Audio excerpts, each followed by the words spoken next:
And now, the Android Basics segment. This is a segment where we discuss the things that power your device from behind the scenes. And now, here's this week's episode, Android Basics. And now we move on to our Android Basics section. And listeners will have heard that we've been revisiting various app categories that we looked at in the early days of the podcast to see what the lie of the land is a few years on. And this week, it's the turn of internet browsers, something that probably everybody with an Android phone listening to this will use at some point. Warren, is there anything you want to say by way of introduction to this? Yeah, so we're talking about browsers here in 2025, the state of internet browsers in 2025. And, we always go back to that very first beginning with our smartphones. I remember all those Nokia phones and how browsing was kind of a little bit very iffy, if you will. And now it's become just what we use on a phone. I don't know. It doesn't matter what it is that one does, whether you're browsing a social media site or you're browsing your local website or something in your city or whatever it is.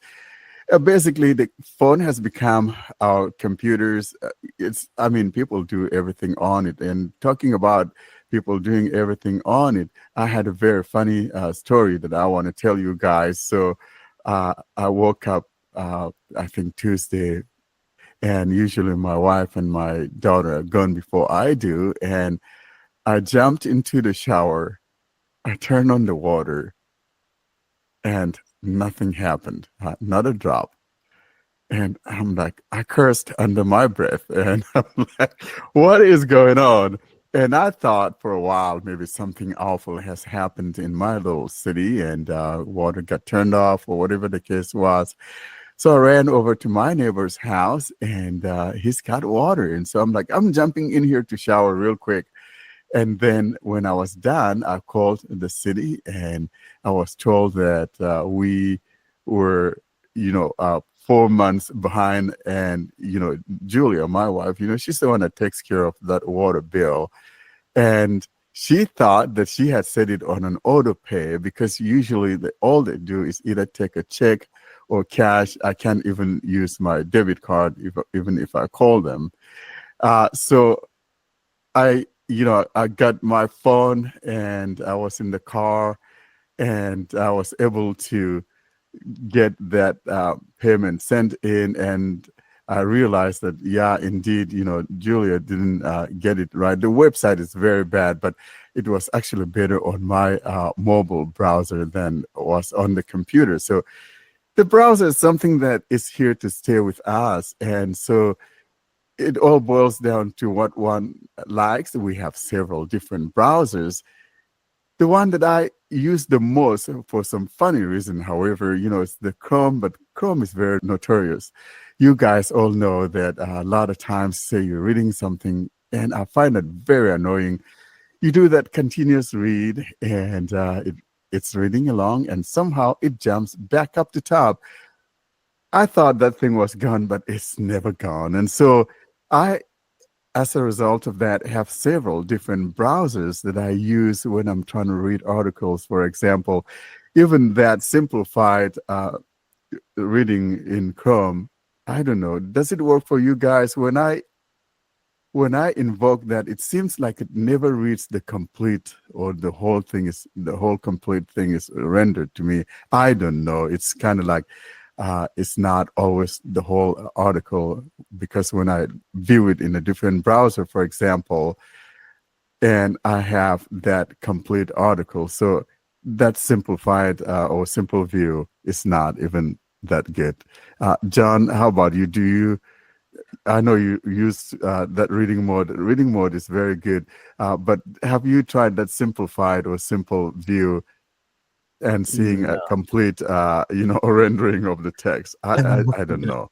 No, I don't try to do anything too serious with Chrome. I do know what you're talking about. I don't ever use continuous reading, but a lot of times I'm swiping through things or even just not doing anything, just sitting on something and the focus will go to the top. Like I haven't even touched the device. So yeah, that's definitely an issue. I find the same. I'm like you, John. I tend to navigate like that, and I've noticed it. So Warren, what's your go-to browser? You say you've got a few, but what do you reach for in the first instance?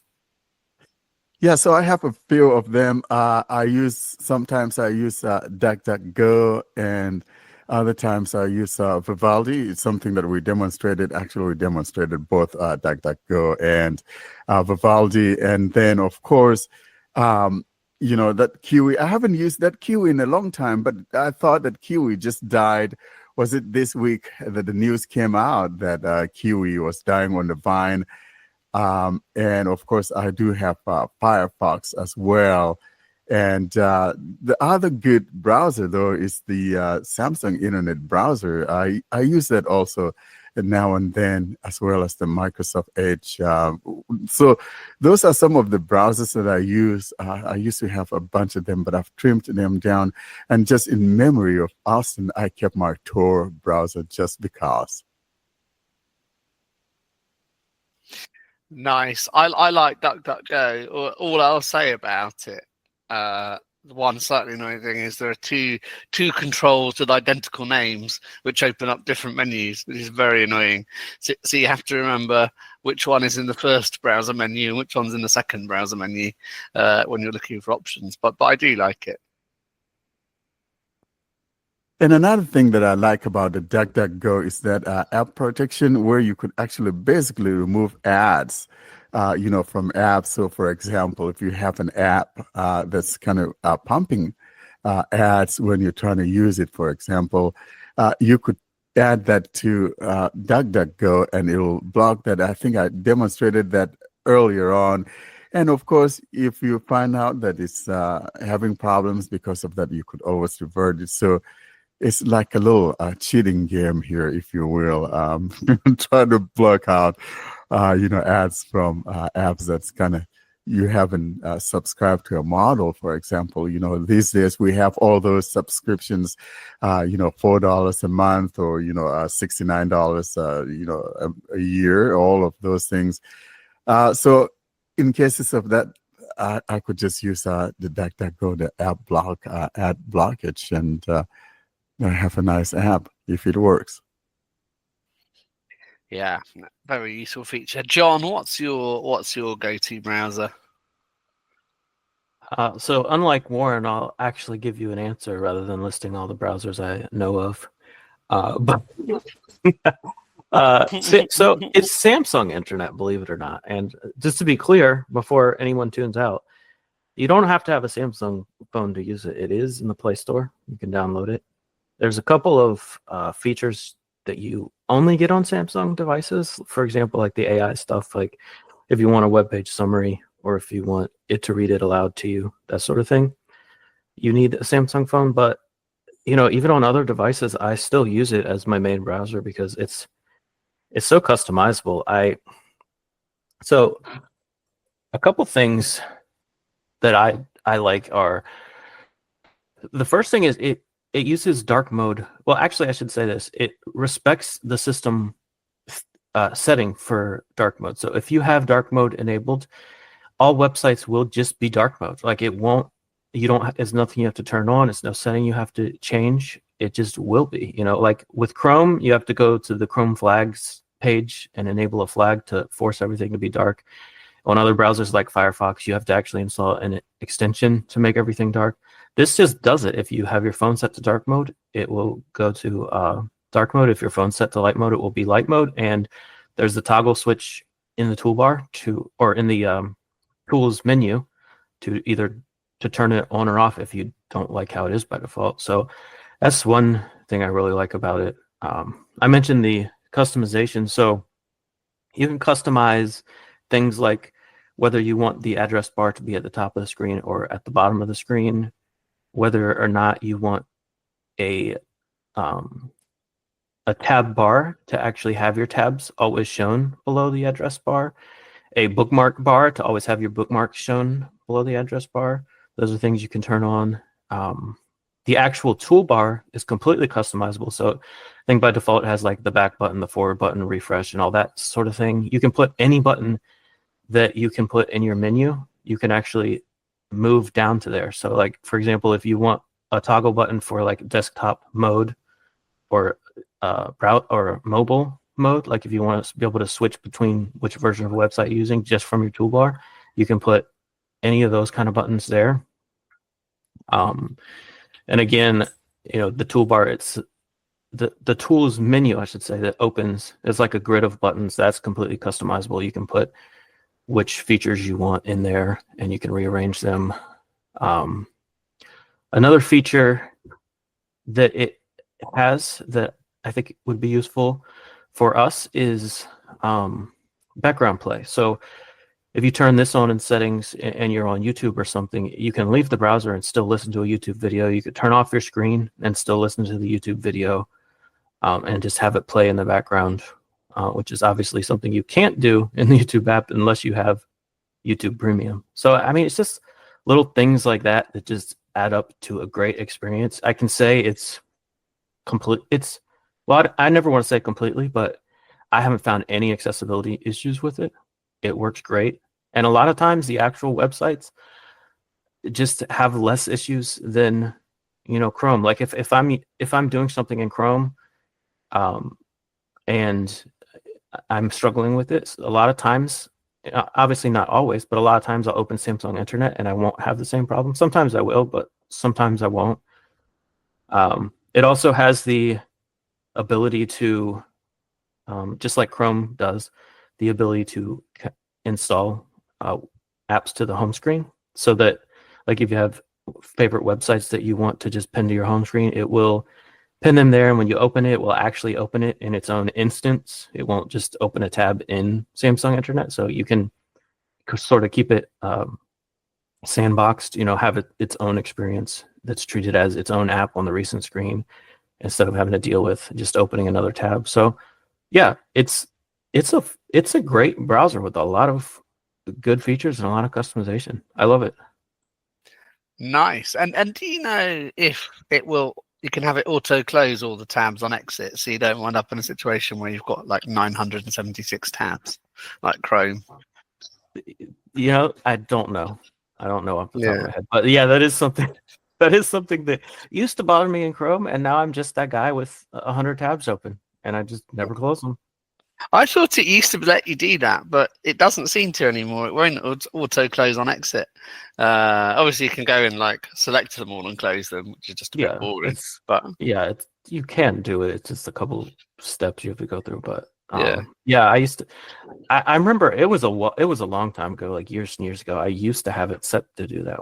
If I like close Chrome from like the recent page, it closes all the tabs. So it did used to do it, but that was a very long time ago. I don't think it does anymore. That's very annoying.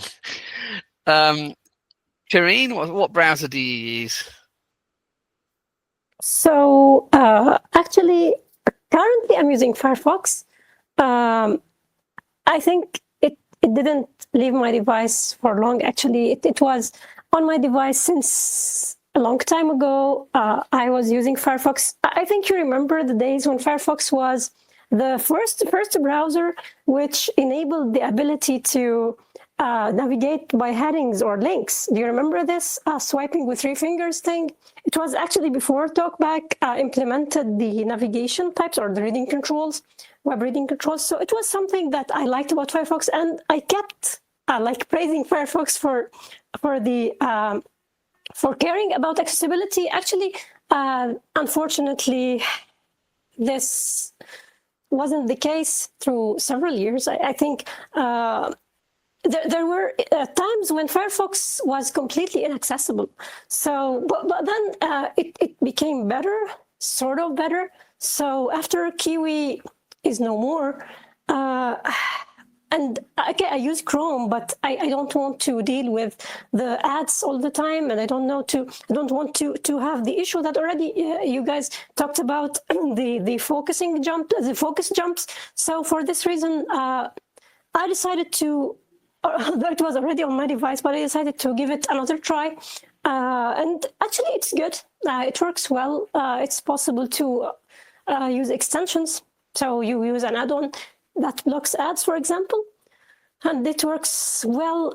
There are a couple of accessibility issues like the address bar, when you try to type something, it's not actually recognized as an edit field. So this means that you can do any stuff, like any editing stuff, while using TalkBack, while using actually both TalkBack and Joshua. So if you want to edit, if you want to paste, whatever, it's not an edit box for the screen reader. So this is a problem, actually. Other than that, the new web controls, navigation controls, like the buttons, visited links, and actually those new things that were added in TalkBack 15.1, I think, they don't work with Firefox. So you can only navigate through headings, links. I don't know if controls work. I don't think so. I think only headings and links. So this is also a problem. But overall, it's good. It loads pages fast. You can explore by touch. You can navigate through swiping. It's working well. I hope that they'll fix the issue of or the issues actually that I mentioned already. But it's a good one. You can actually use the reader view. Actually, this one, Firefox was one of the first browser that included the reader view even before Chrome has such a feature. It's really a very good one. It's really it's really a reader view that you can rely on. So I like this feature as well in Firefox. Well, I think it's worth a try. It deserves really to be on your device, even if you will just use it from time to time. But currently for me, it's the default browser. So I changed from Chrome to Firefox, and it's working well. And the other reason you can have it on your device is because it's one of very few browsers which isn't Chromium-based. So if you are having issues and another Chromium-based browser doesn't fix it, so Edge, DuckDuckGo, Samsung Internet, Chrome, Brave, they're all Chromium-based. Firefox isn't. So have it around just in case it helps with some accessibility issues. Exactly. And another thing, now you reminded me of something which I didn't test. I'm going to, but actually I'm using the extension already that looks ads. But I'm curious to know if the focus jumps will also affect Firefox, because it's not a Chromium-based. It doesn't have a relation to this Chrome and web views and stuff. So I think that it could work.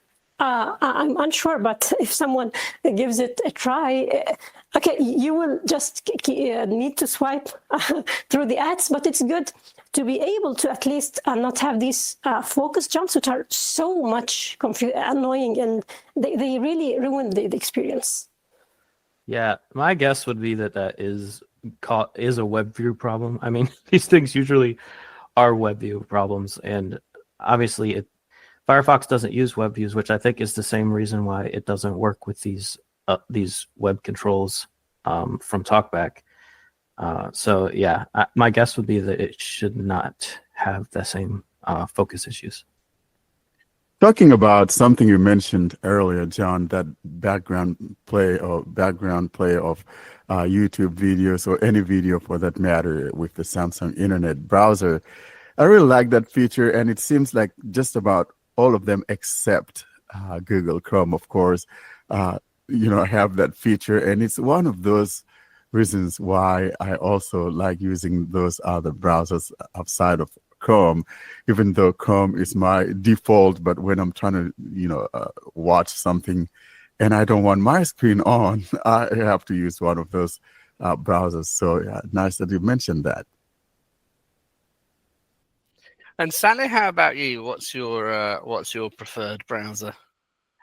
Well, my choice, one of the few Warren said times ago, it was Microsoft Edge. I love this browser because I love getting things synchronized with my phone and computer in the same time. So when I'm doing things on my computer, or when I have my passwords, my autofills in here on my computer, I can do the same on my phone, and this is really lifesaver sometimes. And second to that, I love DuckDuckGo because sometimes I just want to search something and I don't want Google to track what I'm doing, or other social things like Instagram and WhatsApp, because whenever something happens, I see some ads in my reels about what I searched on Google. So this is really a headache for that. If I want to do a web search, I do it on DuckDuckGo, and that's a great one. Yeah, I like DuckDuckGo too. It tends to be my preferred one. A bit like with Edge, I would like to use Brave, but the Android app is just a little bit annoying because Brave is the one I used on my computer. Yeah, here's that thing with Brave, and it's there for years and years. If you press more options, the Yeah. menu is like, you know what I mean? Exactly. Yeah, it either won't come up, or if you tap and hold, it does, and you do get it Yeah, to come up. It but- won't stay on the screen. There's the thing, if you somehow go to settings and move it to the top rather than the bottom side, things work well. So just try to do it if you want to use Brave. Yeah, and you can do that via the address bar anyway, can't you? You can get the settings from there. So Yeah, so I only might go- just you can just like for that purpose you can just launch Jisoo and you will find like simulating that one finger long press, and then the menu will the menu will be visible, and then you can go to settings and move that toolbar to the top of the screen and think you're good. Yeah, because even when you do get it to pop up with TalkBack, it's just there for the No, for the yeah, briefest it's not of there. minutes. Yeah, Well, it is very briefly, and then it shuts immediately. yeah, shuts. exactly. Like It's sometimes very I press annoying. my finger on the screen just to just to see there what is the settings and turn off TalkBack and then press more options and like just try to find it. Yeah, I'll try and move it. Now, if you use the pass-through, though, it will work. But even whether you're using TalkBack or not, even if you have TalkBack off, say you're a sighted user, when you tap on that, you actually have to drag it toward the left for it to stay. But like I said, if you use that pass-through, it works. So use Yeah, your it's- TalkBack pass-through, and it will work. Will it stay though? Because I've got it to Yeah, open, yeah, and it it's immediately this. closes. Yeah, Oh, okay. it's this if you use that pass-through.